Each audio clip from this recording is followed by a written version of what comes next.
Hello everyone, আসসালামু আলাইকুম। তোমরা সবাই কেমন আছো? আশা করি সবাই অনেক ভালো আছো। তো আজকে আমি অনেক দিন পরে তোমাদের একটা লেকচার নিয়ে আসছি তোমাদের জন্য। তো আমাদের আজকের লেকচারের টপিকটা হচ্ছে কি পর্যাবৃত্ত ধর্ম এবং হচ্ছে অক্সাইডস। এই দুইটা টপিক অনেক বেশি ইম্পর্টেন্ট, কারণ তোমরা মেডিকেল, ভার্সিটি, ইঞ্জিনিয়ারিং তোমরা যেখানেই পরীক্ষা দাও না কেন, এখান থেকে তোমরা মাস্ট দুটা কোশ্চেন পাবাই, ঠিক আছে? তো দেখো, যদি ভাগ্য ভালো থাকে তাহলে এখান থেকে 3টা থেকে 4টা কোশ্চেনও চলে আসতে পারে। এখান থেকে পর্যাপ্ত ধর্ম থেকে 2টা করে কোশ্চেন আসেই, অক্সাইডস থেকে আসে একটা করে আসে, ঠিক আছে? তো দেখো, আমরা শুরু করি। আমাদের প্রথম যে টপিক সেটা হচ্ছে কি পর্যাপ্ত ধর্ম। তো দেখো ভাইয়া, আমি লেকচারে জাস্ট বলে যাব, কিন্তু কোনো সংজ্ঞা লিখে দিব না। সংজ্ঞাগুলো যদি লিখতে যাই তাহলে ক্লাসটা অনেক বেশি লেন্দি হয়ে যাবে। তো জাস্ট আমি সংজ্ঞাগুলো বলে যাচ্ছি আর জাস্ট কনসেপ্টটা বুঝিয়ে দিচ্ছি, ঠিক আছে?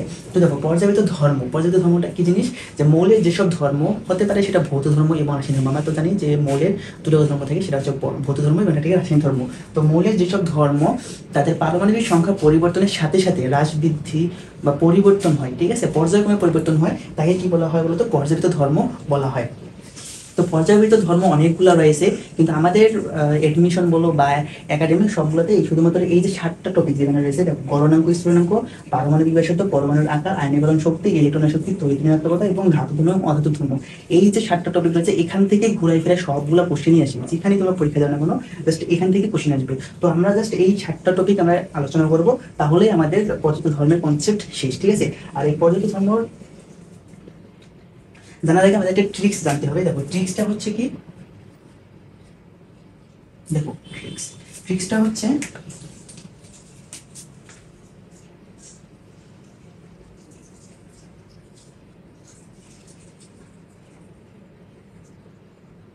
দেখো, ট্রিক্সটা হচ্ছে কি বিধাতার পরীক্ষা। জাস্ট এই একটা ট্রিক্স যদি তোমরা যদি মনে রাখতে পারো, ঠিক আছে, তোমাদের পর্যাপ্ত ধর্মের 95% কোশ্চেন তোমরা সলভ করতে পারবা। জাস্ট এই আয়নীকরণ শক্তি এবং সেই ইলেকট্রন শক্তি একটা ব্যতিক্রম আছে, জাস্ট ওই দুটো বাদ দিয়ে বাকি সব যা কিছু আসবে তোমরা সব সলিউশন করতে পারবা। তো দেখো, বিধাতার পরীক্ষা মানেটা কি, ঠিক আছে? আমি তো এটা লিখলাম, তো এটা মানে তো থাকবে একটা কিছু, তাই না? তো মানেটা হচ্ছে কি, বিতে হচ্ছে কি বিজারণ ক্ষমতা,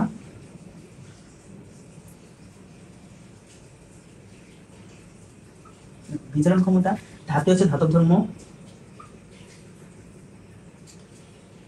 ধাতব ধর্ম। তারপরে পরিতে হচ্ছে কি পারমাণবিক, পারমাণবিক ব্যাসার্ধ,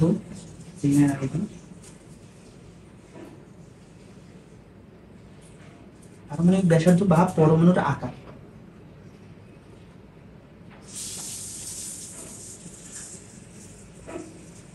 পরমাণুর আকার। খাতে হচ্ছে খাদ ধর্ম, খাদ ধর্ম। এবং আরেকটা এক্সট্রা তোমরা মনে রাখতে পারো, সেটা হচ্ছে কি melting point and boiling point, মানে গলনাঙ্ক এবং স্থলনাঙ্ক।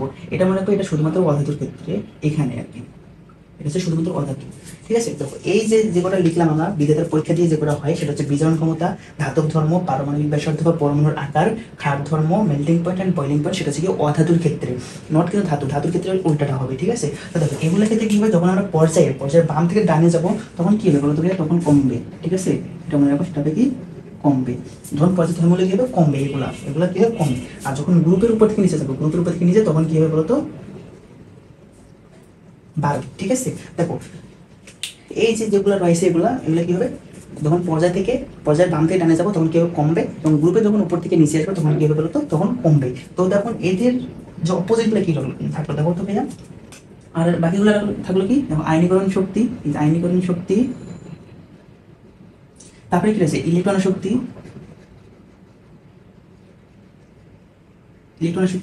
তারপরে রয়েছে কি তড়িৎ ঋণাত্মকতা,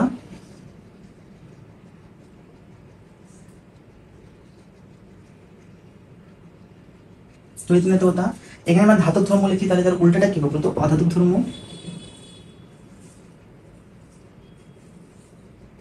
অধাতব ধর্ম। তারপরে এখানে বিজারণ ক্ষমতা লিখছি, তাহলে এখানে কি হবে, জারণ ক্ষমতা, জারণ ক্ষমতা। তারপরে এখানে লিখছি melting point and boiling point, কি লিখলাম? অধাতু লিখছি, তাহলে এখানে হবে কি ধাতু, melting point and boiling point, সেটা হবে কি, এখানে হবে কি ধাতু, ঠিক আছে?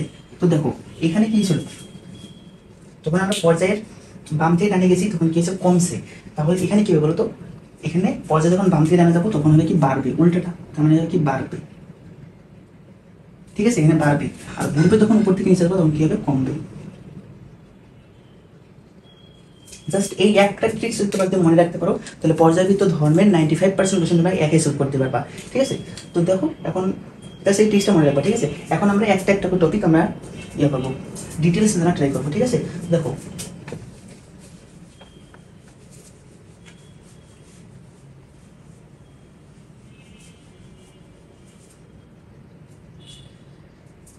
দেখো আমাদের প্রথম যে টপিক সেটা হচ্ছে কি গলনাঙ্ক এবং স্ফুটনাঙ্ক, ঠিক আছে? গলনাঙ্কটা কি জিনিস ভাইয়া বলো তো? গল ঠিক আছে, গলনাঙ্ক হচ্ছে যে একটা নির্দিষ্ট চাপে যে তাপমাত্রায় কঠিন পদার্থ গলতে শুরু করে, গলে কিভাবে তরল পদার্থ পরিণত হবে সেটাকেই বলা হয় গলনাঙ্ক, ঠিক আছে? ধরো যে একটা কঠিন পদার্থ, এটা হচ্ছে একটা বরফ, ঠিক আছে? এটা কি বরফ, মানে কঠিন বরফ, ঠিক আছে? কঠিন কঠিন বরফ, ঠিক আছে? একটা চাপ দিব আমরা, এটা নির্দিষ্ট চাপ, সেটা হচ্ছে কি ধরো 1 অ্যাটমসফিয়ার, ঠিক আছে? বায়ুমণ্ডলীয় চাপ। এটা যখন আমরা দিব তখন কি হবে, একটা তাপমাত্রা থাকবে, একটা তাপমাত্রা, একটা নির্দিষ্ট তাপমাত্রা, সেটা কি হবে, এটা গলে কি হবে, পানিতে পরিণত হয়ে যাবে, গলে পানিতে পরিণত হবে বা গলতে শুরু করবে, ঠিক আছে? এটা হচ্ছে কি ধরো পানি, তরল পানি, ঠিক আছে? তরল পানি। এই যে একটা টেম্পারেচার দিলাম, নির্দিষ্ট একটা টেম্পারেচার, এই টেম্পারেচারটা হচ্ছে 0°C তাপমাত্রা। ধরো আমরা সবাই জানি যে বরফ গলে পানিতে পরিণত হয় 0°C তাপমাত্রা। এই যেটা টেম্পারেচার দিলাম, এই টেম্পারেচারটাকে বলা হবে কি, তার গলনাঙ্ক, বুঝছো? টেম্পারেচারটাকে বলা হয় কি গলনাঙ্ক। ঠিক সেরকম যদি স্ফুটনাঙ্কের কথা বলি,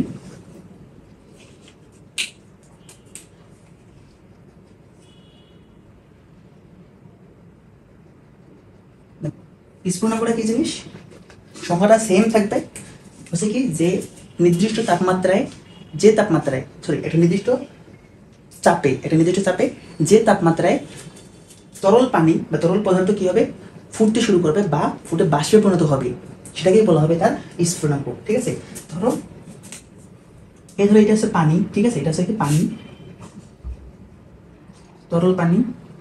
এখানে একটা কি দেবো, একটা চাপ থাকবে, নির্দিষ্ট চাপ থাকবে, সেটা কি হবে বলতো, আবারও হবে 1 অ্যাটমসফিয়ার, ঠিক আছে? 1 অ্যাটমসফিয়ার চাপে তরল পানিটাকে আমরা কি করবো না, যে তাপমাত্রা এটা কি হবে, যে তাপমাত্রা এটা ফুটতে শুরু করবে, ঠিক আছে? যে ফুটতে শুরু করলো, ফুটে কি হলো, বাষ্পে পরিণত হয়েছে,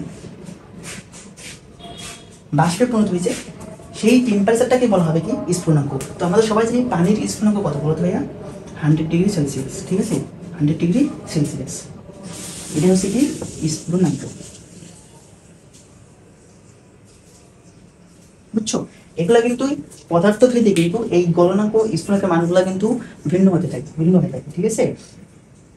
পানির ক্ষেত্রে গণনা করছে 0°C এবং স্ফুটনাঙ্ক 100°C। লোহার ক্ষেত্রে আলাদা হবে, তারপরে তোমার পারদের ক্ষেত্রে আলাদা হবে, এগুলো আলাদা আলাদা হয়, ঠিক আছে? মোমের ক্ষেত্রে আলাদা হয়, ঠিক আছে? তো জাস্ট এটা মনে রাখো যে গণনা করা কি জিনিস, যে একটা নির্দিষ্ট চাপে যে তাপমাত্রায় কঠিন পদার্থ বলতে শুরু করে সেটাকে বলা হয় গলনাঙ্ক, এবং স্ফুটনাঙ্ক হচ্ছে কি যে একটা নির্দিষ্ট চাপে যে তাপমাত্রায় তরল পদার্থ ফুটতে শুরু করে বা বাষ্পে পরিণত হয় সেটাকে বলা হয় স্ফুটনাঙ্ক, ঠিক আছে? এখন আমরা করবো কি,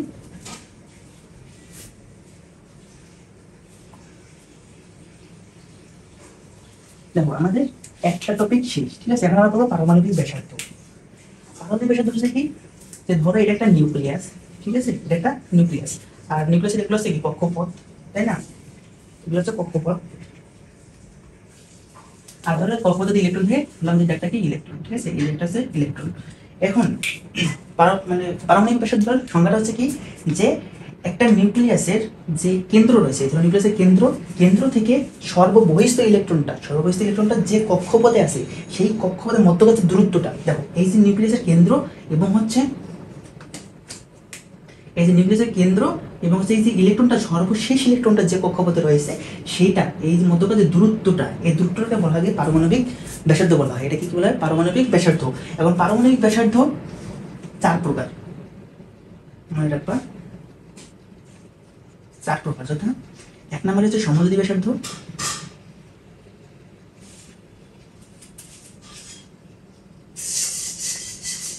সমযোজী ব্যাসার্ধ। 2 নম্বরে হচ্ছে ধাতব ব্যাসার্ধ,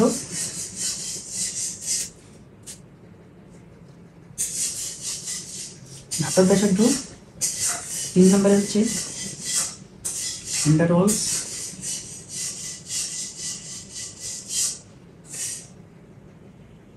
ব্যাসার্ধ, এবং 4 নম্বরে হচ্ছে আয়নিক ব্যাসার্ধ।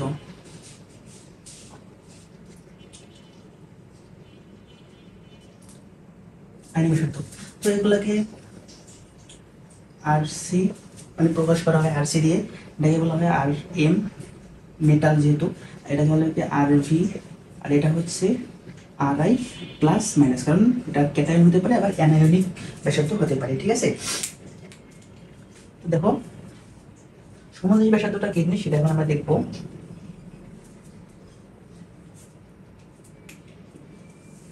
দুটা অধাতু যখন কি করে বলতো, যখন বন্ধন গঠন করে, এই ধরো দুটো অধাতু, ধরো এটা হচ্ছে এইচ, এটা হচ্ছে হাইড্রোজেন, মধ্যে থেকে সিলেন, এই যখন দুটা অধাতু এগুলো বন্ধন গঠন করবে, ঠিক আছে, তখন তাদের এই যে এই নিউক্লিয়াস মানে এই যে হাইড্রোজেন পরমাণুর যে নিউক্লিয়াসের কেন্দ্র এবং ক্লোরিন পরমাণুর যে নিউক্লিয়াসের কেন্দ্র রয়েছে, এই দুটো কেন্দ্রের মধ্যে যে দুটো ধরলাম কি, এটা হচ্ছে ডি। ঠিক আছে, তাহলে সমুদ্রের ব্যাসার্ধটা হবে কি, R of C is equal to হবে কি ডি বাই টু।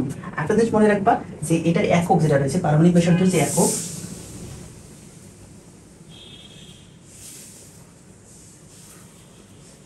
দেখো পারমাণবিক ব্যাসার্ধ এটার একক হচ্ছে পিকোমিটার। ঠিক আছে, এটার একক হচ্ছে কি পিকোমিটার, আর এটা হচ্ছে কি সমযোজী ব্যাসার্ধ যদি হয় তাহলে এটা হবে কি এককটা কি হবে পিকোমিটার। ঠিক আছে, তারপরে আবার সেই ধাতব ব্যাসার্ধ।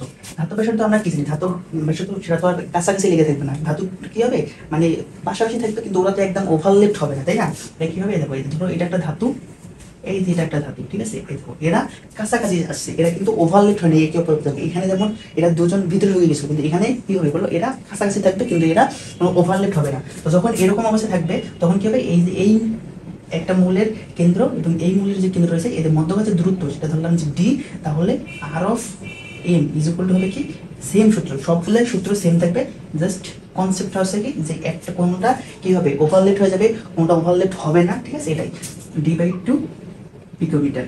আর ভ্যান ডার ওয়ালস ব্যাসার্ধ কিরকম হয়,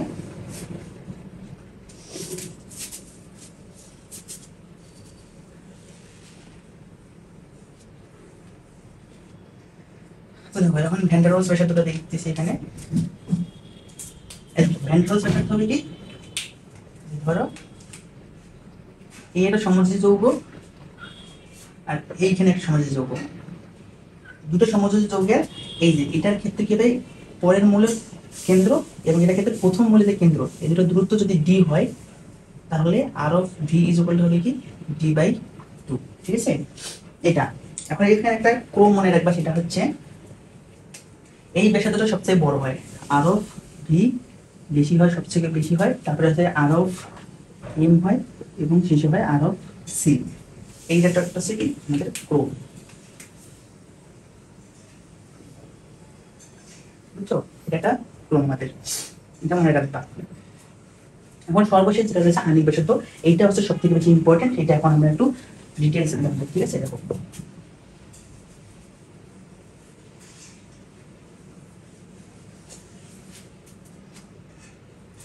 এখন আমরা পড়বো কি আয়নিক ব্যাসার্ধ, তাই না?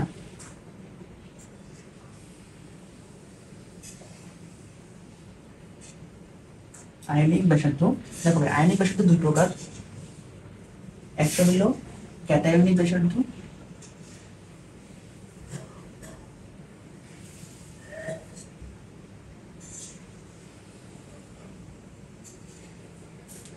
আর একটা হলো কি অ্যানায়নিক ব্যাসার্ধ।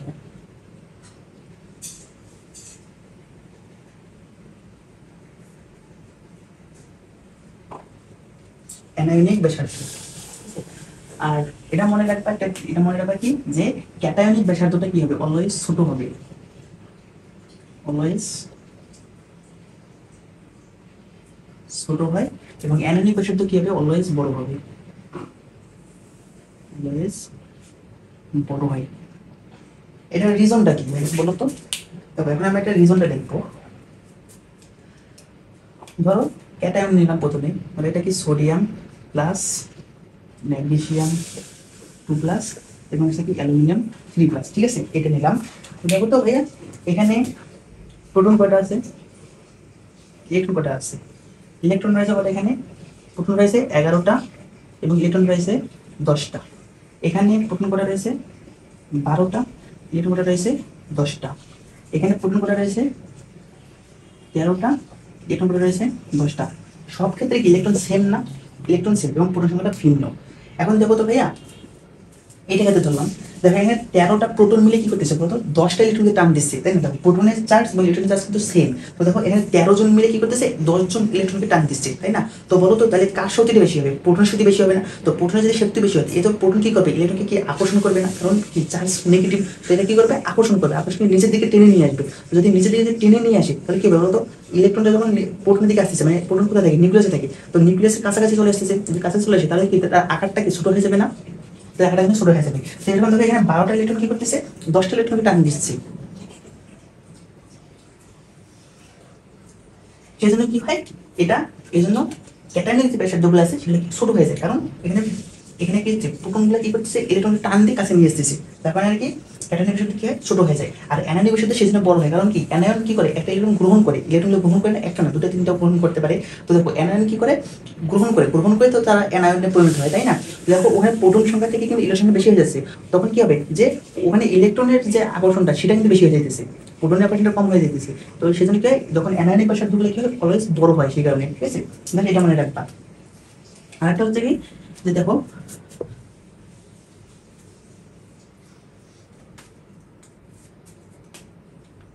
যদি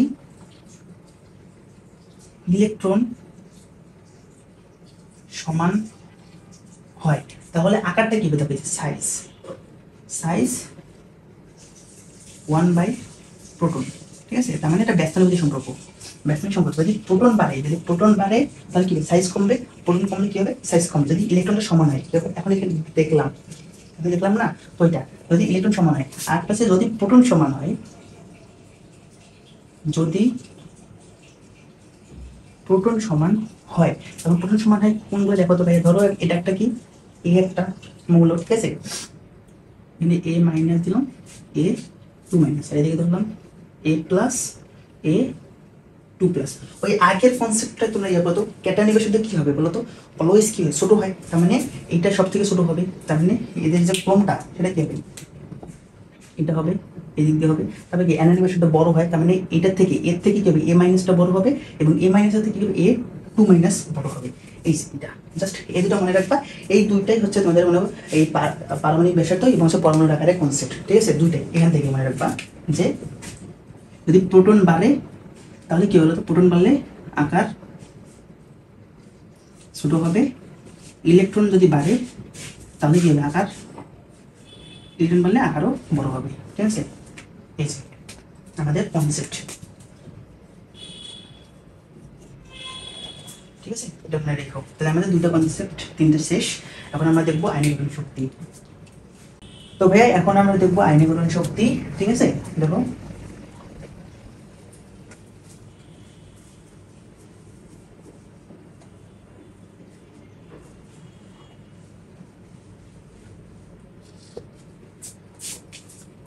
এখন দেখবো যে আয়নীকরণ শক্তি,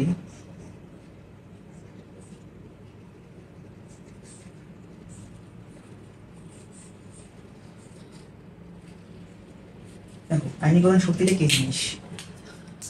আয়নীকরণ শক্তি হচ্ছে কি যে গ্যাসীয় অবস্থায় কোনো মৌলের এক মোল বিচ্ছিন্ন পরমাণু থেকে এক মোল ইলেকট্রন অপসারণ করে এক মোল ধনাত্মক আয়নে পরিণত করতে যে পরিমাণ তাপ শক্তির প্রয়োজন হয় সেটাকে বলা হয় কি আয়নীকরণ শক্তি। তো দেখো এখানে বলতে কি যে গ্যাসীয় অবস্থায় কোনো মৌল এক মোল বিচ্ছিন্ন পরমাণু, তাহলে হচ্ছে কি এক মোল বিচ্ছিন্ন পরমাণু হওয়া লাগবে, তারপর এক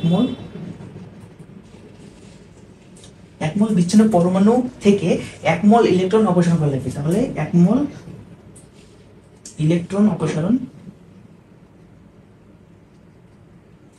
করে কি করা লাগবে বলতো এক মোল ধনাত্মক আয়নে পরিণত করতে, এক মোল ধনাত্মক আয়নে পরিণত করতে হবে, ধনাত্মক আয়ন, ঠিক আছে?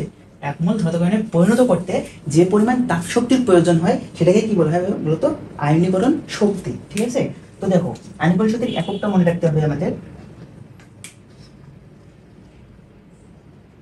একক করা হচ্ছে কি যে কিলোজুল পার মোল বা কিলো ক্যালোরি পার মোল বা ইলেকট্রন ভোল্ট পার অ্যাটম, ঠিক আছে? এই তিনটা হচ্ছে আয়নীকরণ শক্তির একক। তো এখন দেখো আয়নীকরণ শক্তির কনসেপ্ট আছে কি যে ধরো এটা একটা কি সোডিয়াম পরমাণু। এটাকে কি হওয়া লাগবে বলতো, গ্যাসীয় অবস্থা বলছিলাম না, তার মানে এটাকে গ্যাসেস হওয়া লাগবে। তো এটা হবে কি 1 মোল, ঠিক আছে। এরা কি করবে, 1 মোল ইলেকট্রন অপসারণ করবে। এই যে ধরো একটা ইলেকট্রন কি অপসারণ করলো, পরে কি হবে তো 1 মোল ঘনত্বকণে পরিণত হবে। 1 মোল ঘনত্বকণে, এটা কি হবে, গ্যাসীয় হবে, ঠিক আছে। পরিণত করতে যে পরিমাণ তাপশক্তি প্রয়োজন হয় সেটাকে কি বলা হবে, আয়নীকরণ শক্তি। এখন ভাইয়া আমরা তো একটা কনসেপ্ট জানি, গুণগত রসায়নের একটা কনসেপ্ট আছে, ঠিক আছে। তো ধরো এটা একটা কি নিউক্লিয়াস, এগুলো হচ্ছে কি কক্ষপথ, তাই না। তো ধরো এখানে একটা ইলেকট্রন আছে, যখন এই ইলেকট্রনটা এখানে আসবে তখন কি হবে বলতো ভাইয়া, তাপটা কি ছাড়বে না, মানে বিকিরণ করবে না, তাপ বিকিরণ করে তো কি হবে, এই কক্ষপথে আসবে, তাই না। আর যখন এই কক্ষপথে যখন উপরের স্তরে কক্ষপথে যাবে, তখন এদিকে কক্ষপথে যাবে, তখন কি হবে বলতো, তাকে তাপ দেওয়া লাগবে না বাইরে থেকে, তাকে তাপ দিব, সে তাপটা গ্রহণ করবে, তাপ শোষণ করবে, তারপরে তো সে কি করবে, উপরে কক্ষপথে যাবে না, উপরে কক্ষপথে যাবে। তার মানে দেখো এখানে আমরা কি করতেছি, দেখো তো 1 মোল ইলেকট্রন অপসারণ করতেছি, 1 মোল ইলেকট্রনকে কক্ষপথ থেকে অপসারণ করতেছি। তার মানে আমাদের কি করা লাগবে বলতো, বাইরে থেকে তাপ দেওয়া লাগবে না, শক্তি দেওয়া লাগবে না। তো এটা মনে রাখবা যে কোনো একটা সিস্টেমে যখন আমরা তাপ দিব, বাইরে থেকে তাপ দিব, তখন সেটা হয়ে যাবে কি তাপহারী বিক্রিয়া, তখন সেটা হয়ে যাবে কি তাপহারী বিক্রিয়া। এটা মনে রাখবা, এখানে না এখানে লিখে রেখে যে এটা একটা আছে কি তাপহারী বিক্রিয়া। আয়নীকরণ শক্তি, আয়নীকরণ শক্তি হচ্ছে কি একটা তাপহারী বিক্রিয়া,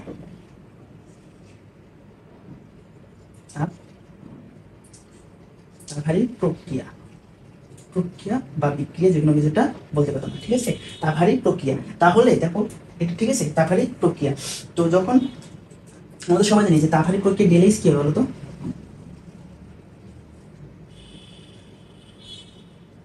পজিটিভ বি, তাই না। ডেলেসটা কি হবে, পজিটিভ হয়, তাপহারী বিক্রিয়া ডেলেসটা কি হবে বলতো, পজিটিভ হবে, ঠিক আছে। তো দেখো এখন আয়নীকরণ শক্তি তো দেখলাম, ঠিক আছে। এগুলো কিন্তু মনে রাখবা, এগুলো সবগুলো হবে কি 1 মোল করে, 1 মোল পরমাণু 1 মোল ইলেকট্রন অপসারণ করে 1 মোল ঘনত্বকরণে পরিণত হয়েছে, ঠিক আছে। তো দেখো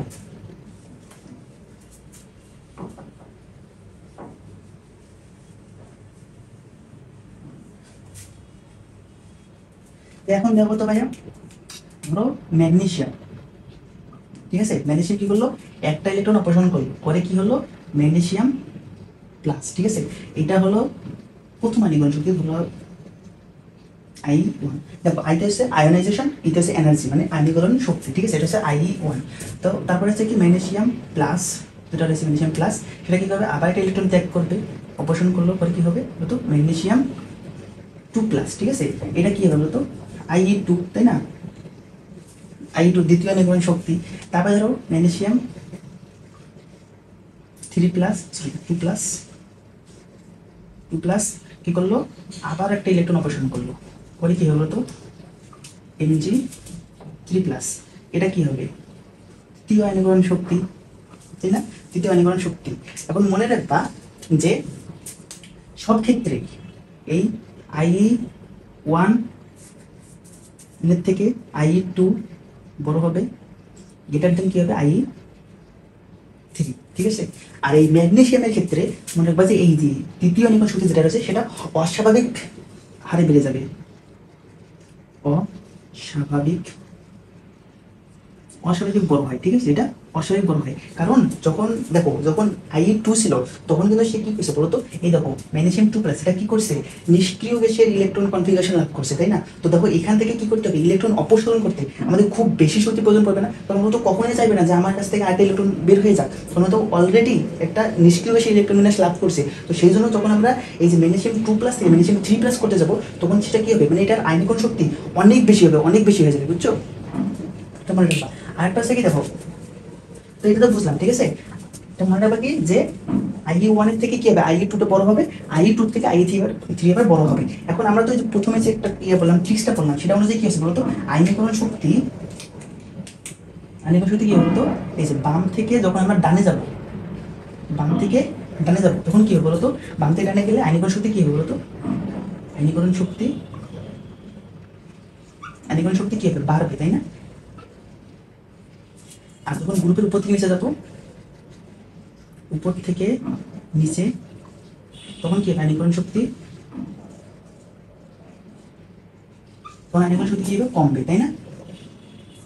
তখন কি কমবে না, তো এই অনুযায়ী বলো তো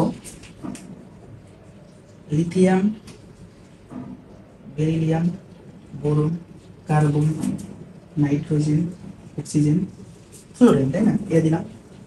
তারপরে হচ্ছে sodium, magnesium, aluminium, silicon, phosphorus, sulphur, chlorine. ঠিক আছে, এটা হচ্ছে পর্যায় 2 এবং পর্যায় 3।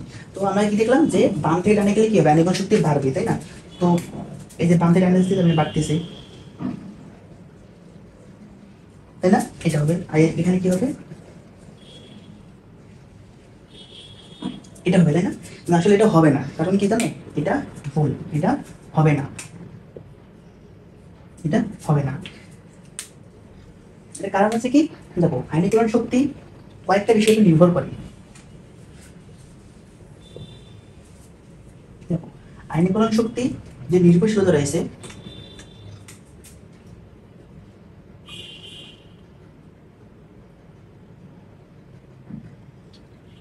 নির্ভরশীলতা কয়েকটা বিষয়ের উপর নির্ভর করে। দেখো প্রথমটা হচ্ছে কি, যে যদি ব্যাসার্ধ বাড়ে,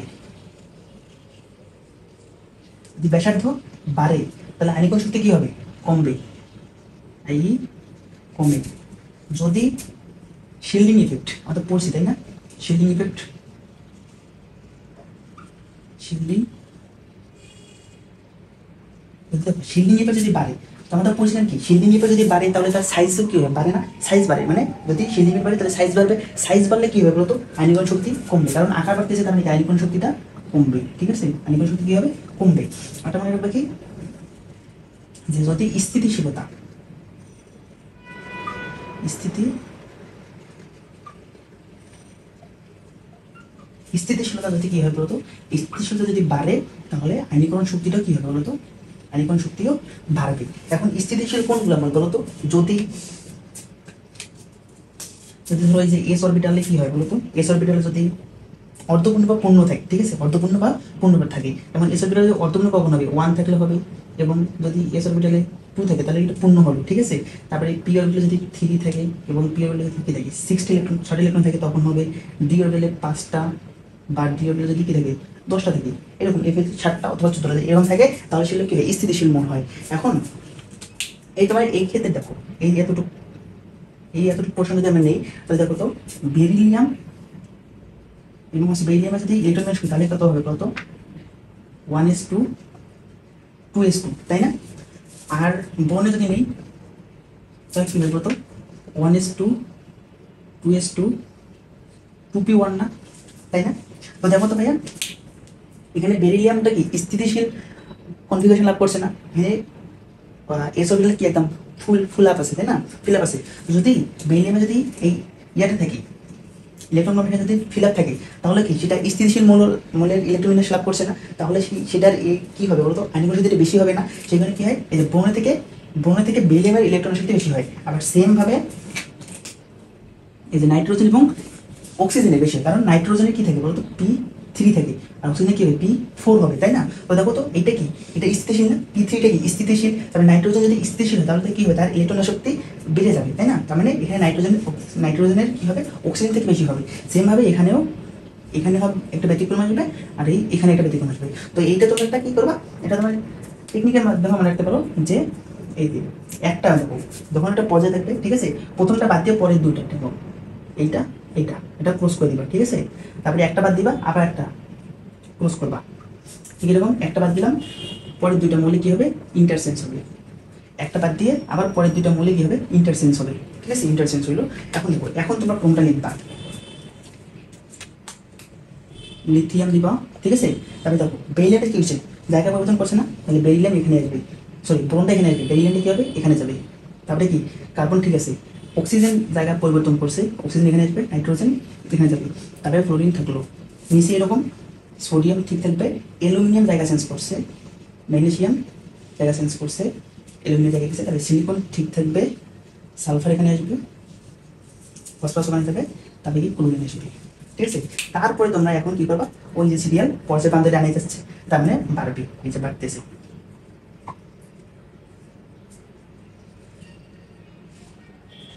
ঠিক আছে, এইটা হচ্ছে রাইট, ঠিক আছে? এটা মনে রাখবা। চেঞ্জ হলো কোথায়? Barium, boron, magnesium, aluminium, nitrogen, oxygen, plus কি ফসফরাস এবং সালফারিক অ্যাসিড কি হলো? চেঞ্জ হলো। ঠিক আছে, এটা মনে রাখবা। আর কিছু আমাদের মনে রাখতে হবে না এখান থেকে, জাস্ট এতটুকুই। আর গ্রুপ ভিত্তিক কোনো চেঞ্জ নাই, কোনো ব্যতিক্রম নাই। ঠিক আছে, জাস্ট এখানে এই পর্যায় ভিত্তিক একটা সম্পর্ক একটু ব্যতিক্রম থাকে, আর কোনো চেঞ্জ নাই। এরপরে আমরা কি দেখবো?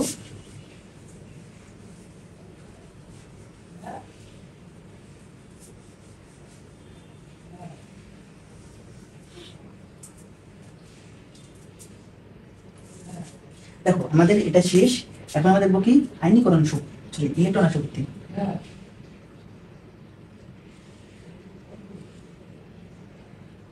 তাই না? এখন আমরা দেখবো কি ইলেকট্রন শক্তি। ইলেকট্রন শক্তির সংজ্ঞাটা হচ্ছে কি, যে গ্যাসীয় অবস্থায় কোনো মৌলের এক মোল পরমাণু যখন এক মোল ইলেকট্রন কি করবে বলতো, সরি ওখানে ছিল অপশন, এখানে থেকে গ্রহণ করবে, এক মোল ইলেকট্রন গ্রহণ করে যখন এক মোল ঋণাত্মক আয়নে পরিণত হবে তখন সেটা কি বলে, ইলেকট্রন শক্তি বলা হবে। গ্যাসীয় অবস্থায় এক মোল বিচ্ছিন্ন পরমাণু, ঠিক আছে, এক মোল এই যে বিচ্ছিন্ন পরমাণু হবে, এটা তো বিচ্ছিন্ন পরমাণু থাকবেই। ঠিক আছে, বিচ্ছিন্ন এক মোল বিচ্ছিন্ন পরমাণু কি করবে বলতো, এক মোল ইলেকট্রন কি করবে বলতো, এক মোল ইলেকট্রন গ্রহণ করবে। ঠিক আছে, এক মোল ইলেকট্রন গ্রহণ করে কি হবে বলতো, এক মোল ঋণাত্মক আয়ন, ঠিক আছে, ঋণাত্মক আয়নে পরিণত হবে। এখন যখন পরিণত হবে এখানে কি তাপ শক্তি বিকিরণ করবে। ঠিক আছে, এখানে তাপ শক্তি বিকিরণ করবে, যে পরিমাণ তাপ শক্তি বিকিরণ করবে সেটাকে বলা হয় কি ইলেকট্রন আসক্তি। ঠিক আছে, তো দেখো ধরো যে এই যে ক্লোরিন, ঠিক আছে, ক্লোরিন কি করলো, একটা ইলেকট্রন গ্রহণ করলো, গ্রহণ করে কি হবে Cl মাইনাস। তো এটা হচ্ছে কি ইলেকট্রন আসক্তি। ঠিক আছে, ইলেকট্রন আসক্তি। এখন মনে রাখবা, দেখো আমরা যে তখন যে কনসেপ্টটা দেখলাম,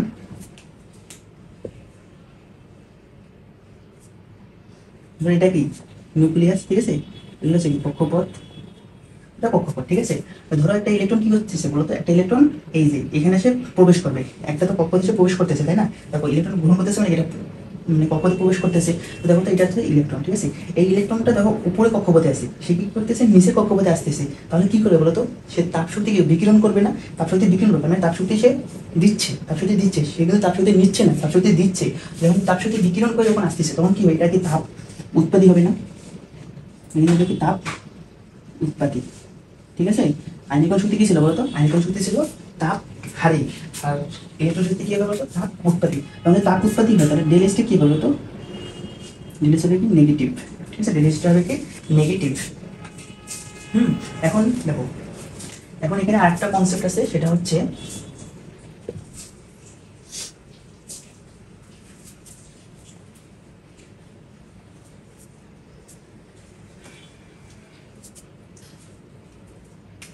কনসেপ্ট হচ্ছে, দেখো ধরো যে অক্সিজেন নিলাম, ঠিক আছে, অক্সিজেন নিলাম, অক্সিজেন এরিয়া কত বলতো 2 6, তাই না?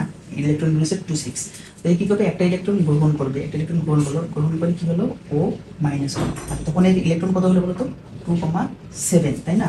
এটা হচ্ছে কি বলতো প্রথম ইলেকট্রন শক্তি, ইলেকট্রন আসক্তি। ঠিক আছে, E1 ইলেকট্রন আসক্তি। এটা হচ্ছে ইলেকট্রন, এটা হচ্ছে অ্যাফিনিটি, ইলেকট্রন আসক্তি। ঠিক আছে, তারপরে যখন এই ও মাইনাস আসলো, এখানে কত ছিল 2,7, এই কি করবে আরেকটা ইলেকট্রন যখন গ্রহণ করবে তখন কি হবে বলতো ও 2 মাইনাস হবে, তখন কি হবে বলতো 2 8 হবে। এটা কি হবে বলতো E2, তাই না? এটা দেখো আমরা কি করলাম, যে ইলেকট্রন শক্তি কি হয়, তাপ উৎপত্তি হয়। যদি তাপ উৎপত্তি হয় তাহলে এটা ডেল এইচটা কি হবে বলতো, ডেল এইচটা হবে, ডেল এইচটা হবে কি নেগেটিভ, তাই না? ডেল এইচটা হবে কি নেগেটিভ ভি। ডেল এইচটা নেগেটিভ ভি হয়, তো পরে ক্ষেত্রে কি হবে বলতো, এই যে এখানে এটা কি নেগেটিভ হবে না, এটা হবে কি পজিটিভ ভি। এখন তোমাদের মাথায় কোশ্চেন আসতে পারে, তাই না, যে নিজে তো বললেন যে ভাইয়া ইলেকট্রন শক্তি কি হয় নেগেটিভ হবে, তাই না, মানে তাপ উৎপত্তি হয়, তো এক জায়গায় লিখলেন তাপ উৎপত্তি, এক জায়গায় তাপ হারি, এটা কেমন মির্জাফরের কাজ হলো, তাই না? তো দেখো এটার ব্যাখ্যাটা হচ্ছে কি, দেখো যে ধরো এইটা হচ্ছে কি অক্সিজেন পরমাণুর, ঠিক আছে, এটা অক্সিজেন পরমাণু, এখানে কি হবে 2টা ইলেকট্রন, এখানে কত হবে 6টা, তাই না, 6টা। এই কি করবে, একটা ইলেকট্রন গ্রহণ করবে, এই ইলেকট্রনটা কি হবে গ্রহণ করবে। ঠিক আছে, এখানে একটা ইলেকট্রন গ্রহণ করবে, গ্রহণ করে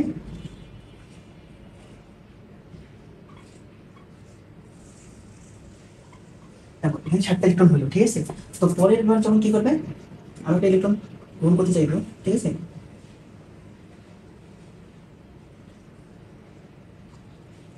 ইলেকট্রন গ্রহণ করবে, আবার যখন একটা ইলেকট্রন গ্রহণ করবে, ইলেকট্রন গ্রহণ করবে, ইলেকট্রনের চার্জ কি বলতো, নেগেটিভ না। দেখো এখানে নেগেটিভ, এখানে অলরেডি এটা কিন্তু নেগেটিভ চার্জ আছে, ঠিক আছে।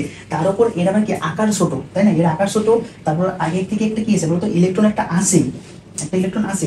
এ কি বলবে যে ভাই আমি, আমার তো আকার এমনি ছোট, তার উপরে আবার আরেকটা নেগেটিভ চার্জ দিচ্ছে আমাকে, আমি নিবো না, আমি বিকর্ষণ করবো। তখন তখন কি হবে, এই ইলেকট্রনটা ইলেকট্রনকে বিকর্ষণ করবে। আর যখন বিকর্ষণ করবে, না আমাদের তো দরকার কি এখানে প্রবেশ করানো, তাই না। যখন এখানে প্রবেশ করতে যাবো তখন কি আমাদের কি খুব বেশি শক্তি প্রয়োজন পড়বে না, আগের থেকে বেশি শক্তি প্রয়োজন পড়বে। তো এখন যখন আমরা একটু আগে তো বললাম যে যখন কোনো সিস্টেমে আমরা তাপ দিব, তখন সেটা কি হবে বলতো, তখন সেটা তাপ উৎপত্তি হবে, তাই না। তো সেই জন্যই এই যে দ্বিতীয় ইলেকট্রন শক্তি, সরি দ্বিতীয় ইলেকট্রন শক্তি যেটা রয়েছে, সেটা কি জানো, সেটা হবে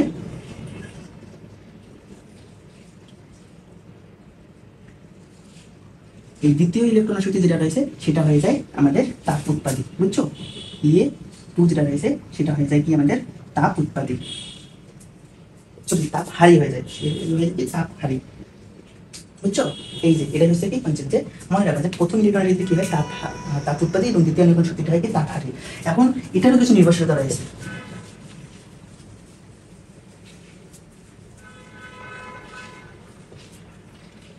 দেখো এটারও কিছু নির্ভরশীলতা রয়েছে।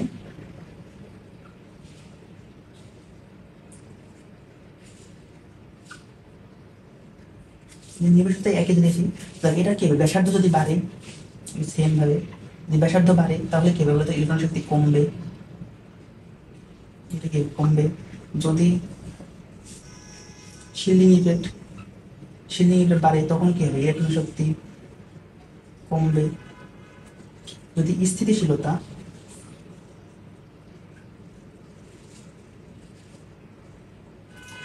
স্থিতিশীলতা বাড়ে তখন কি হবে, কমবে, ইলেকট্রন শক্তি কমবে। কারণটা কি বলতো, কারণটা হচ্ছে যে মূলটা স্থিতিশীল সে কি ইলেকট্রন গ্রহণ করতে চাবে, চাবে না কিন্তু সে। তো যদি ইলেকট্রন গ্রহণ করতে না চায় তাহলে তো তার ইলেকট্রন আসক্তিও তো নেই, তাই না, ইলেকট্রন শক্তি তখন কি হবে, কমে যাবে। এরকম দেখো এখন একটা ব্রেকফাস্টে কি দেখো, আবার সেম একটা ইয়ে পাবো, পর্যায় 2 এবং পর্যায় 3 এর যাবো। দেখো lithium, beryllium, boron, carbon, nitrogen, oxygen, fluorine, ঠিক আছে। সেম ভাবে নিচেরটা ওই রকমই থাকবে, আমাদের sodium, magnesium, aluminium, silicon, phosphorus, sulphur, chlorine, ঠিক আছে। তো দেখো আমাদের ইলেকট্রন শক্তি কি হয়, পর্যায় বাম দিকে টানে গেলে কি হয়, বাড়ে, এবং গ্রুপের উপরে নিচে গেলে কমে। কিন্তু ব্যতিক্রমটা হবে কি, তখন আমরা ইলেকট্রন শক্তির ক্ষেত্রে ট্রিক্স কি দিলাম, সরি আয়নিক শক্তির ট্রিক্সটা ছিল যে প্রথমটা বাদ দিয়ে পরে দুইটা ইন্টারচেঞ্জ করে, তাই না। প্রথমটা বাদ দিয়ে পরে দুইটা ইন্টারচেঞ্জ হবে, আবার একটা বাদ দিয়ে একটা করে ইন্টারচেঞ্জ হবে। তার মানে এটা ছিল এই দুটো ইন্টারচেঞ্জ করছে, এটা ছিল এই দুটো ইন্টারচেঞ্জ করছে। আর ইলেকট্রন শক্তির ট্রিক্সটা হচ্ছে কি, যে প্রথম দুইটা এই যে ইন্টারচেঞ্জ করবে, জায়গা ইন্টারচেঞ্জ করলো, পরেরটা ঠিক থাকবে, আবার পরের দুইটা কি হবে, জায়গা চেঞ্জ করবে, তারপরটা ঠিক থাকবে, ঠিক আছে। তারপরে এখানে এরকম এটা ঠিক থাকবে, এই দুটা, ঠিক আছে। আগেরটা ছিল কি পরের দুইটা, এখন থেকে প্রথম দুইটা। এখন তোমরা লিখবে এটাকে, সরি এখানে লিখি বেরিলিয়াম, তারপরে lithium, boron, nitrogen, carbon, oxygen, fluorine. এখানে লিখি magnesium, sodium, aluminium, phosphorus, sulphur, phosphorus, silicon, sulphur, chlorine. এখন এগুলো কি কারণে চেঞ্জ হলো, কারণ ওই যে এটা কি দেখো তো, এটা স্থিতিশীল মূল, এটা কিন্তু অস্থিতিশীল মূল, ঠিক আছে। এটা বেশি স্থিতিশীল আর কি। তো এটা যদি স্থিতিশীল হয় তাহলে কি হবে, তার ইলেকট্রন শক্তি কমে যাবে, সেজন্য লিথিয়ামের থেকে বেরিলিয়ামের ইলেকট্রন শক্তি কমে যায়। আবার সেম ভাবে এখানে কার্বন এবং নাইট্রোজেন, তখন নাইট্রোজেনটা হচ্ছে কি স্থিতিশীল, সেখানে কি হচ্ছে এটার ইলেকট্রন শক্তি কমে গেছে, বুঝছো। এই যে এটা হচ্ছে কি করুন, কোনটা তোমরা দিয়ে দিবা,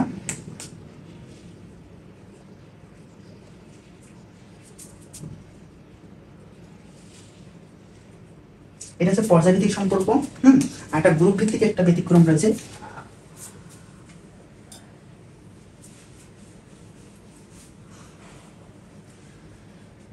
গ্রুপ ভিত্তিক ব্যতিক্রম হচ্ছে কি, এই যে গ্রুপ ভিত্তিক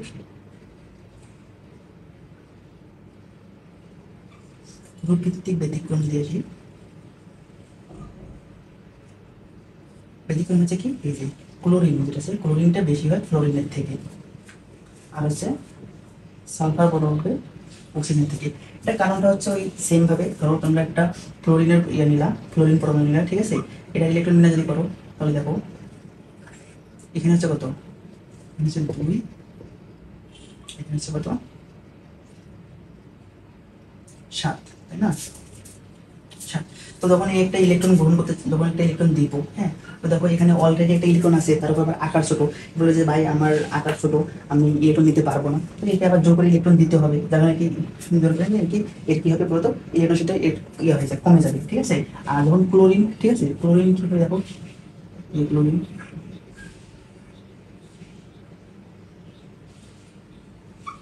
দেখো এই যে ক্লোরিন নিলাম, ঠিক আছে, দেখো ক্লোরিন এখানে আছে কয়, 2টা ইলেকট্রন থাকলো, এটা কত হবে 8টা,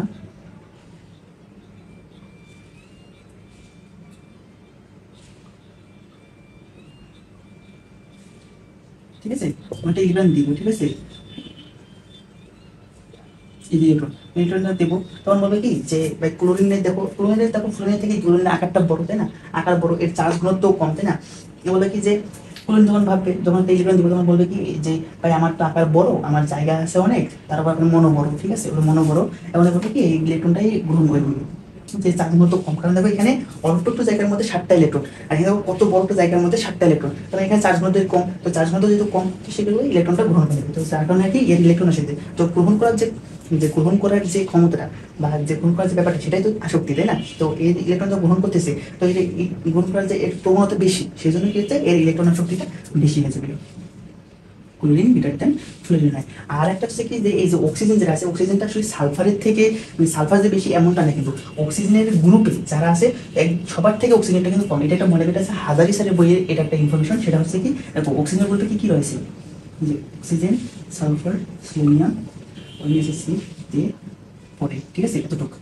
তো এখানে কি হবে, এই অক্সিজেন যেটা আছে এটা শুধু সালফারের থেকেই, মানে সালফারের যে কম এমনটা না, এটা হচ্ছে সবার থেকেই কম আছে, একদম অক্সিজেন যখন শেষে যাবে, বুঝছো, এটা একদম শেষে চলে যাবে।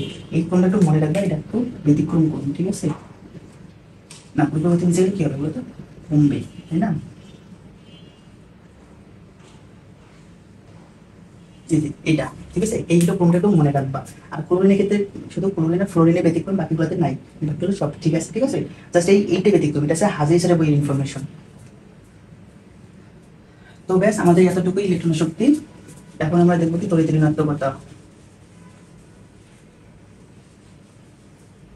করবো কি তড়িৎ ঋণাত্মকতা, ঠিক আছে,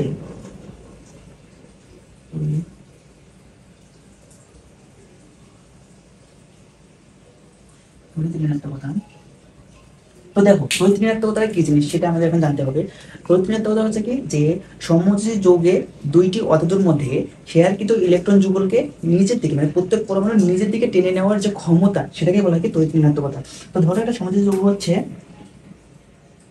HCl, ঠিক আছে, তো এটা দেখো কি হাইড্রোজেন এবং হচ্ছে কি ক্লোরিন, ঠিক আছে, এরা মিলে কি করে বলতো যৌগ গঠন করছে, ঠিক আছে। তো এদের কি করছে, দুটো ইলেকট্রন শেয়ার করছে, ঠিক আছে। এখন এই যে আমরা তো সবাই জানি যে প্রত্যেকটা মৌলের কি থাকে বলতো, নিষ্ক্রিয় মৌলের ইলেকট্রন বিন্যাস লাভের একটা ওদের ইচ্ছা থাকে না। তো ক্লোরিনও কিন্তু একটা ইলেকট্রন পেলে কিন্তু ওই নিষ্ক্রিয় ইলেকট্রন বিন্যাস লাভ করবে, আবার হাইড্রোজেনও একটা ইলেকট্রন পেলেই সে কি করবে, হিলিয়ামের ইলেকট্রন বিন্যাস লাভ করবে। তো দুজনেই নিষ্ক্রিয় সেই ইলেকট্রন বিন্যাস লাভ করতেছে। তো এখন এই যে ইলেকট্রন যুগল, যে ইলেকট্রন দুটো যে আছে, এই দুটাকে হাইড্রোজেনও চাবে নিজের দিকে টানতে, ক্লোরিনও চাবে নিজের দিকে টেনে নিয়ে যেতে। তো এখন আসলে কে কার দিকে ইলেকট্রন চলে যাবে, যার ক্ষমতা বেশি তার দিকে যাবে। আর এই ক্ষমতাটাই হচ্ছে কি তড়িৎ ঋণাত্মকতা। যেমন দেখো হাইড্রোজেনের তড়িৎ মনে হচ্ছে 2.1, আর ক্লোরিনের হচ্ছে 3। তো এখন ইলেকট্রন কার দিকে যাবে বলো তো, এর দিকে যাবে। যখন যার দিকে ইলেকট্রন যায় সেটাকে হয় ডেল মাইনাস, আর এটা হবে কি ডেল প্লাস, তার মানে এটা হচ্ছে আংশিক ঋণাত্মক, এটা হচ্ছে আংশিক ধনাত্মক, ঠিক আছে। তো এখন আমাদের তড়িৎ ঋণাত্মকতা,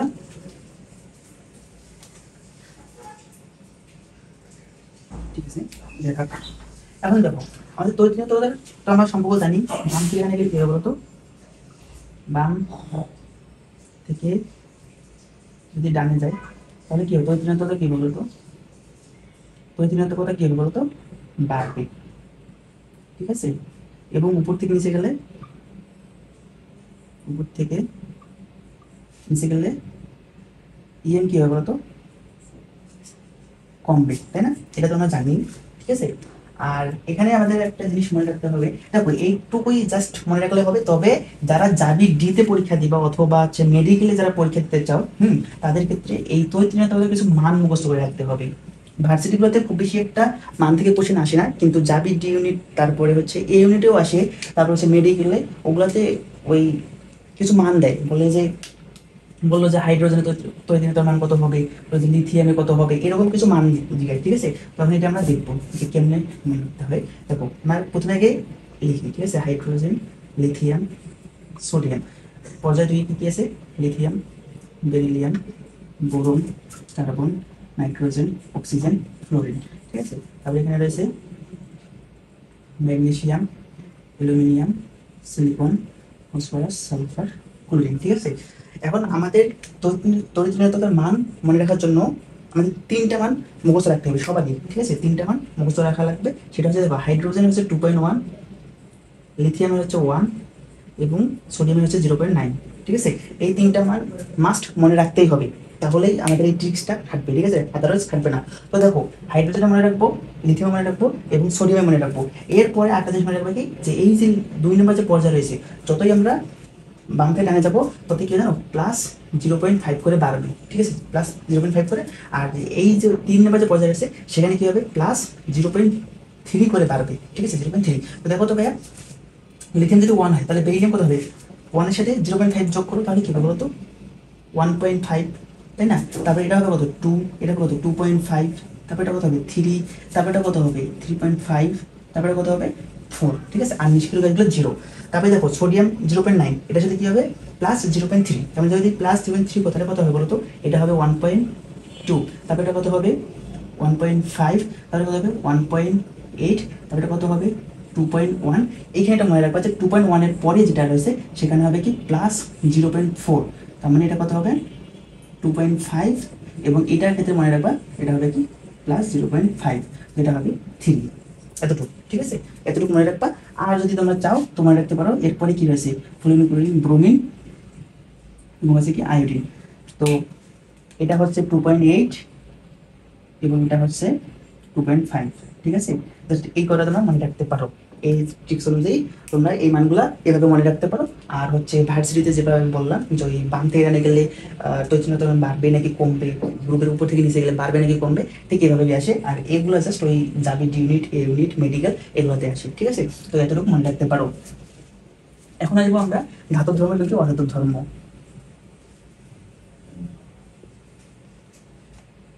দেখো, আমরা এখন বলবো কি ধাতব ধর্ম।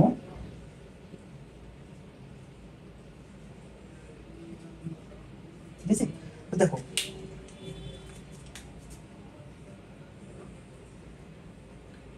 একটা পর্যায়ে যখন বাম থেকে ডানে যাবো তখন ধাতব ধর্মটা কি হবে বলতো? ধাতব ধর্ম কমে। ঠিক আছে, ধাতব ধর্ম কমে। ধাতব ধর্ম যদি কমে তাহলে বলতো অধাতব ধর্ম কি হবে? অধাতব ধর্ম বাড়বে, তাই না? অধাতব বাড়ে, অধাতব কি হয়? বাড়ে। এখন অধাতব যদি বাড়ে, এখন আমরা তো একটা জিনিস পড়ছি কি, যে পর্যায়ে যখন বাম থেকে ডানে যায় তখন কি হবে বলতো? খাদ্যধর্মিতা কি হয়? খাদ্যধর্মিতাও কমে। তো যদি খাদ্যধর্মিতা কমে তাহলে অম্লধর্মী কি হবে বলতো? অম্লধর্মীটা বাড়বে। এখানে লিখবো আমরা কি অক্সাইড। এই যে অক্সাইডের কি হবে বলতো? অক্সাইডের অম্ল অম্লধর্মিতা কি হবে বলতো? বাড়বে। কারণ যদি ক্ষারধর্ম কমে তাহলে তো অম্লধর্মিতা বাড়বে, তাই না? আর গ্রুপের উপর থেকে নিচে গেলে বলতো কি হবে? গ্রুপের উপর থেকে নিচে গেলে অম্লধর্ম অম্লধর্ম কি হবে? কমে, ক্ষারধর্ম বাড়ে। ক্ষারধর্ম কি হবে? বাড়ে। ঠিক আছে, তো এখন দেখো তো ভাইয়া, যদি এটা কোশ্চেন করা হয় যে সিলিকন অক্সাইড, কোশ্চেনটা নিচে লিখে দিই একটু।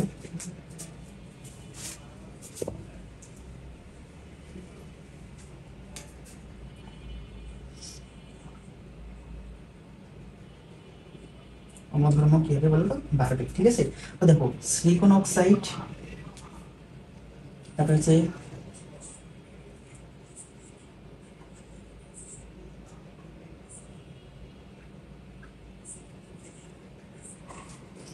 এখানে আমরা অক্সাইড দিছি। ঠিক আছে, দেখো এখানে আমরা গ্রুপের নাম থেকে একটা অক্সাইডের একটা দিছি, ক্রম দিছি, তখন বলতো ভাই তাহলে কি হবে, এটার কোনটা কি হবে, কোনটা অম্লধর্মীটা বেশি হবে বলতো। তো দেখো আমরা বলছি কি যে অক্সাইড অম্লধর্মীটা বাড়বে, পর্যায়ের বাম থেকে যদি ডানে যায় তাহলে কি হবে বলতো, অক্সাইড যে রয়েছে এগুলো কি অম্লধর্মীটা বাড়ে। তো অম্লধর্মী বাড়ে, দেখো তো এখানে এই দেখো সিলিকন ফসফরাস সালফার বলেনি, তার মানে এটা কি পর্যায়ের বাম থেকে ডানে যাচ্ছি না, তাহলে এই যেটা হবে কি ক্রোম, ঠিক আছে, এটা হবে ক্রোম। এখন আরেকটা জিনিস মনে রাখবা, সেটা হচ্ছে কি যে যদি জারণ মান বেশি হয়, জারণ মান বেশি হলে অম্লধর্মীটা কি হবে বলতো,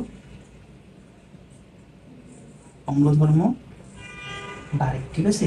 যদি জারণ মান বেশি হয় তাহলে অম্লধর্ম বাড়বে। তো যেমন উদাহরণ যদি দেই, দেখো SO2 SO3, তাহলে বলতো কোনটার অম্লধর্ম, কোনটা বেশি অম্লধর্মী হবে। দেখো এখানে এস এর জারণ মান কত, এস এর জারণ মান হচ্ছে +4, আর এখানে এস এর জারণ কত +6। তো কার জারণ মান বেশি হলো, SO3, তাই না। তো এটা জারণ মান যদি বেশি হয় তার মানে এইটা হবে বেশি অম্লধর্মী। ঠিক সেম ভাবে মূলত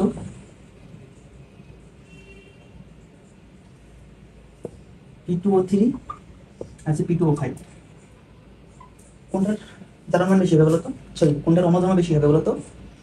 এই দেখো এটাতে কত হবে বলতো, এখানে হচ্ছে +3, এখানে হচ্ছে কত +5, তার মানে বেশি কোনটা, এটা, তার মানে এই যেটা, এটা হবে কি, এটা বেশি অম্লধর্মী হবে, বুঝছো। এই যে দেখো আমাদের ধাতব ধর্ম অধাতব ধর্ম এখানে শেষ। তো দেখো ধাতব ধর্ম যদি এখানে দেখো, ধাতব ধর্মের উল্টাটা হচ্ছে অধাতব ধর্ম, তাই না। তবে অম্লধর্মের উল্টাটা হচ্ছে কি, খাট ধর্ম। তো আমরা এগুলো সব এখানে পড়ে নিছি, আমাদের এই এতটুকু যদি করা থাকে, ঠিক আছে, আমাদের আর এই পর্যাপ্ত ধর্ম থেকে কোনো কোশ্চেন আমরা আটকাবো না। এরপরে আমরা পড়বো অক্সাইডস, ঠিক আছে। দেখো আমাদের লিটপিক শেষ, লিটপিক শেষ।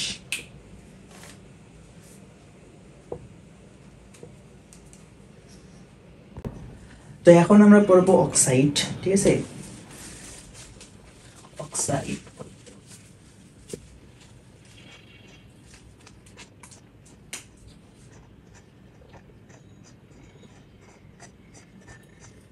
অক্সাইডস দেখো ভাই, অক্সাইড 3 প্রকার। এটা হচ্ছে অক্সাইড, এটা হচ্ছে পার অক্সাইড, আর একটা হচ্ছে সুপার অক্সাইড, ঠিক আছে। দেখো অক্সাইড যেটা, সেটার সংকেত হচ্ছে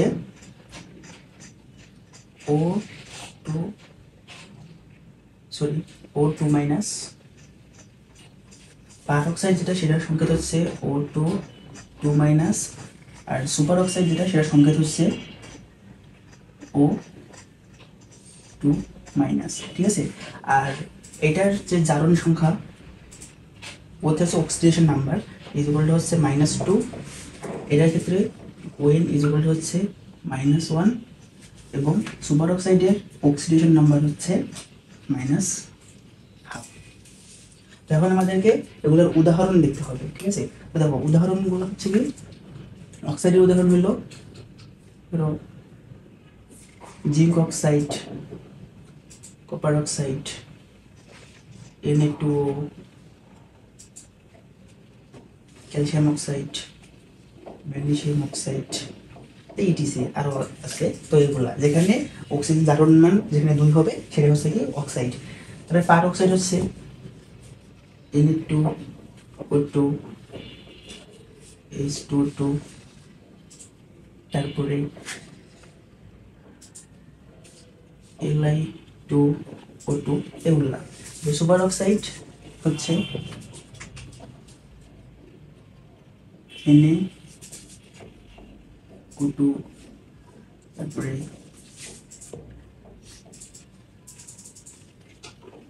Li2, CS2, etc, এগুলো হচ্ছে সুপার অক্সাইড। তো আমাদের ভর্তি পরীক্ষায় কোশ্চেন এসে কি যে ধরো একটা যৌগ দিয়ে দিল, বললো যে এটা অক্সাইড হবে নাকি পার অক্সাইড হবে নাকি সুপার অক্সাইড হবে নাকি উভধর্মী অক্সাইড হবে। তো এগুলো আসে ইয়াতে এমসিকিউতে।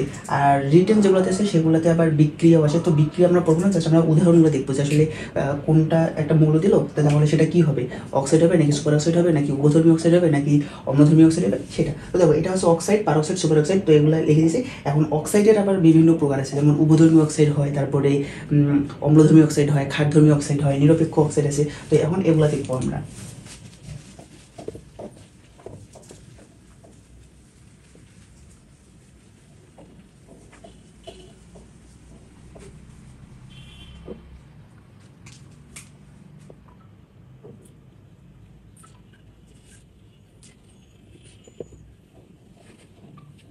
Types of oxide.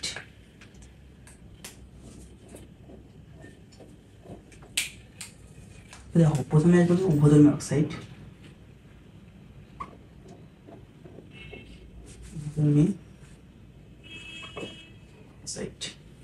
তো উভধর্মী অক্সাইড মনে রাখার একটা ছন্দ হচ্ছে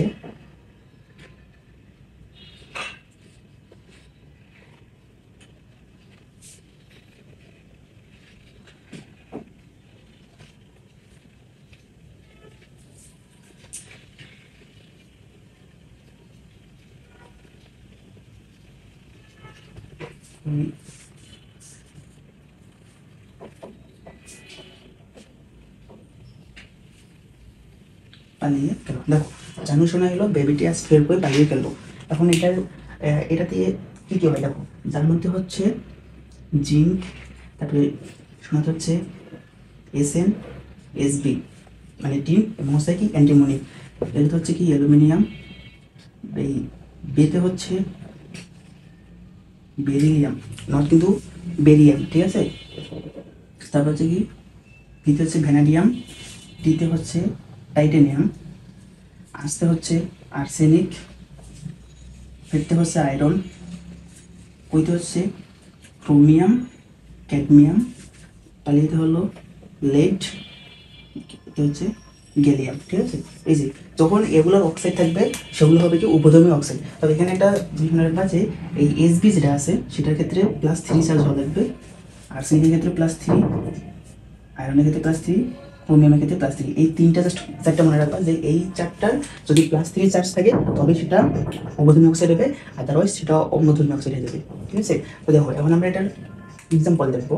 তো দেখো এক্সাম্পলগুলো হয়, দেখো জিঙ্ক অক্সাইড একটা হয় SnO, SnO2, তারপরে Sb2O3, তারপরে Al2O3, BeO বেরিলিয়াম অক্সাইড, তারপরে V2O5, তারপরে As2O3, Fe2O3, Cr2O3, তারপরে PbO2, এগুলো এইটিসি, বুঝছো। এগুলো যখন থাকবে তাহলে সেগুলো কী হবে, উভধর্মী অক্সাইড হবে, ঠিক আছে। ওটা মানে ছন্দটা মনে রাখবা, সেখান থেকে কোন কোন মূলগুলো হচ্ছে সেটা মনে রাখবা। আর এই জাস্ট এই চারটা মূলে মনে রাখবা, সেটা হচ্ছে কি যে এসবিতে +3, আর্সেনিকে +3, Fe-তে +3, আর হচ্ছে ক্রোমিয়ামতে +3। যদি এদের যোজন যদি +3 করে হয় তবেই সেটা কী হবে বলতো, উভধর্মী অক্সাইড হবে, আদারওয়াইজ সেটা অন্য কিছু হবে। আমি দেখাইতেছি এটা কী হবে।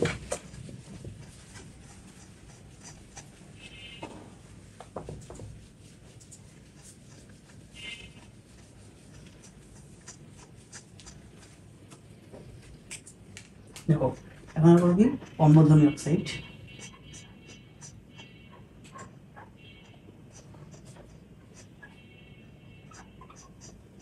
অম্লধর্মী অক্সাইড এটা মনে রাখবো, অম্লধর্মী অক্সাইড হচ্ছে কি যে অধাতু প্লাস অপধাতুর অক্সাইড, ঠিক আছে। অধাতুর অক্সাইড প্লাস হচ্ছে অপধাতুর অক্সাইড, সেগুলো হবে কি অম্লধর্মী অক্সাইড। তো অধাতু কোনগুলো হয়, যেমন দেবো CO2 একটা অধাতু, তো এটার অক্সাইড কী হবে, অম্লধর্মী অক্সাইড হবে। N2O5 এটা একটা অধাতু, তো এটার অক্সাইডটা কী হবে, অম্লধর্মী হবে। তারপরে P2O5, এটা অম্লধর্মী অক্সাইড হবে। তারপরে SO2, SO3, Cl2O7, তো যতগুলো অধাতুর অক্সাইড আছে সবগুলো কী হবে, অম্লধর্মী অক্সাইড হবে। তারপরে আসে কি অপধাতুর অক্সাইড। অপধাতু কোনগুলো হবে বলো তো, এই যে G, সাবধানে বসেন। তো এই যে এগুলো রয়েছে এগুলো কী হবে বলতো, অপধাতু। তো এগুলো যে অক্সাইড হবে সেগুলো কী হবে বলতো, অম্লধর্মী অক্সাইড হবে, যেমন GO2। তারপরে এই যে আর্সেনিক, আমরা একটু আগে দেখলাম না, আর্সেনিকে যদি +3 চার্জ থাকে তাহলে সেটা কী হবে, উভধর্মী অক্সাইড, কিন্তু এখানে এর 5 যোজনী হবে, সেই জন্য এটা হবে কি অপধাতু অক্সাইড, মানে সরি অম্লধর্মী অক্সাইড। তো দেখো As2O5, এই কারণে বলছিলাম কি যে আর্সেনিক, তারপরে এই যে Sb যেটা আছে দেখো Sb2O5, তারপরে B2O3, বাকিগুলো বসাই নিয়ম আছে SiO2, ঠিক আছে। এগুলো হচ্ছে কি অপধাতুর অক্সাইড, আর এগুলো হবে কি অমোধর্মী অক্সাইড হবে। আরেকটা আছে কি নিরপেক্ষ অক্সাইড, নিরপেক্ষ অক্সাইড। দেখো নিরপেক্ষ অক্সাইডের ক্ষেত্রে তোমরা দুইটা জিনিস মনে রাখতে পারো, সেটা হচ্ছে কি যে অধাতুর অক্সাইড, অধাতুর অক্সাইড। দেখো এখানে বললাম কি অধাতুর অক্সাইড হচ্ছে অমোধর্মী অক্সাইড, এখানে বললাম কি অধাতুর অক্সাইড হচ্ছে নিরপেক্ষ অক্সাইড। তবে এখানে শর্ত হচ্ছে কি,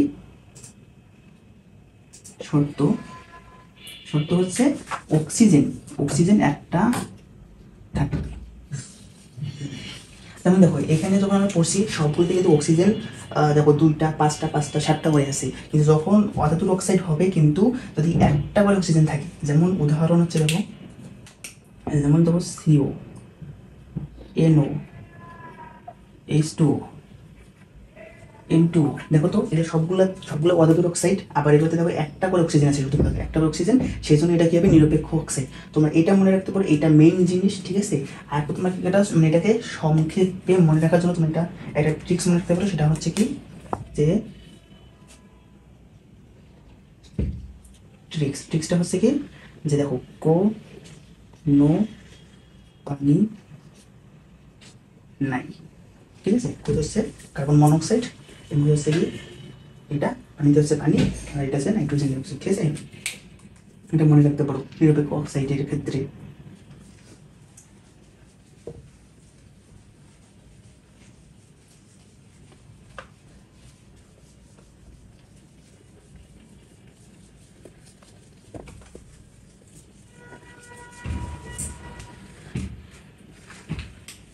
এখন আমাদের লাস্ট যে সেটা হচ্ছে ধাতুর অক্সাইড।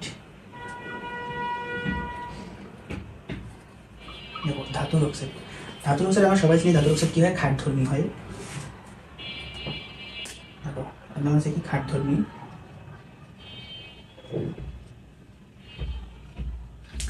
হয়। তবে আর মনে রাখবা কি যে ধাতুর অক্সাইড কিন্তু উভধর্মীয় হতে পারে, আবার সেটা অম্লধর্মীয় হতে পারে, অম্লধর্মী। তবে আমাদের জন্য মানে এমসিকিউতে এইটা আসে শুধু, বাকিগুলা আসে না। তারপরে আমরা একটু জেনে রাখবো। তো দেখো ক্ষারধর্মী কখন হবে, ক্ষারধর্মী হবে যদি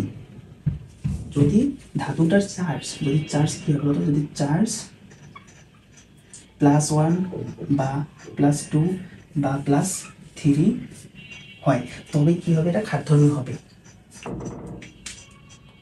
সেটা একটু নিচে রাখতে, দেখো উদাহরণ কি হয় বলতো, যেমন Na2O,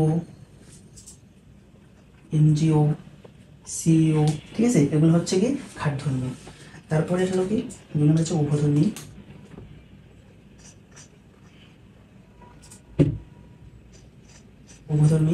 উভধর্মী কখন হবে, যদি চার্জটা +4 হয়, যদি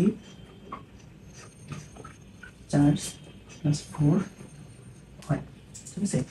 উদাহরণ কি হতে পারে বলতো, যেমন এই দেখো MnO2, তবে এখানে ধাতুটার চার্জ কত আছে বলতো, +4 আছে, ঠিক আছে। সেই জন্য এটা হচ্ছে কি উভধর্মী অক্সাইড। তারপরে 3 নম্বর হচ্ছে কি অম্লধর্মী।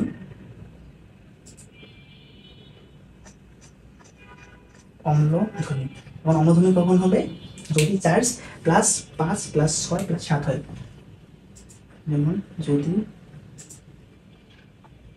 চার্জ +5 বা +6 বা +7 হয়, তখন কি হবে বলতো, তখন হবে অম্লধর্মী, ঠিক আছে। তারপর উদাহরণ কি হয়, উদাহরণ দেওয়া যায়, ধরো সেখানে উদাহরণ করতেই, উদাহরণ হচ্ছে FeO3, CrO3, ঠিক আছে। তারপরে Mn2O7, Mn2O7, এই যে এগুলো হচ্ছে কি অম্লধর্মী অক্সাইড। তো আমাদের যে এমসিকিউগুলো আসে ভার্সিটিতে, তো সেখানে জাস্ট এরকম উদাহরণ দিয়ে দেয়, বলে যে কোনটা অন্ধধর্মী হবে, কোনটা উপধর্মী হবে, কোনটা খাটধর্মী হবে, নিরপেক্ষ হবে, জাস্ট এগুলোই আসে। আর এমনিতে যেগুলোতে রিটেন আছে, যেমন ডিও বললো, তারপরে ইঞ্জিনিয়ারিং তো আমরা পড়তেছি না, জাস্ট ভার্সিটি এবং মেডিকেলের জন্য। তো এখানে জাস্ট এগুলো পড়লেই হবে, যে উদাহরণগুলো পড়লেই হবে। আর যদি বিক্রিয়া পড়তে চাও, তাহলে যখন বলবে অম্লধর্মী অক্সাইড বলে, তার সাথে একটা পানির বিক্রিয়া করে দিবা, ওখানে অম্লধর্মীর সাথে কী হবে, ওটা অ্যাসিড উৎপন্ন করবে। তারপরে খাদ্যধর্মী যেটা রয়েছে, সেটা পানি, যদি পানির বিক্রিয়া করে দাও তাহলে সেটা কি ওটা ক্ষার উৎপন্ন করবে। তারপরে উপধর্মী অক্সাইড যেটা রয়েছে, সেটার সাথে একবার অ্যাসিডের বিক্রিয়া দিবা, একবার একটা ক্ষারের বিক্রিয়া দিবা, তাহলে ওই লবণ পানি উৎপন্ন করবে। ঠিক আছে, জাস্ট এগুলো করলেই হয়ে যাবে, আর কিছু করা লাগবে না। এখান থেকেই শেষ হয়ে একটা করে কোশ্চেন কমন পাবেন।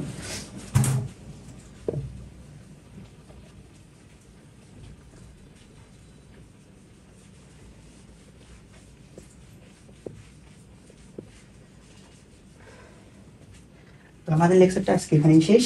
আবার নেক্সট আরও কোনো একটা টপিক নিয়ে আসবো। ঠিক আছে, তাহলে আসসালামু আলাইকুম।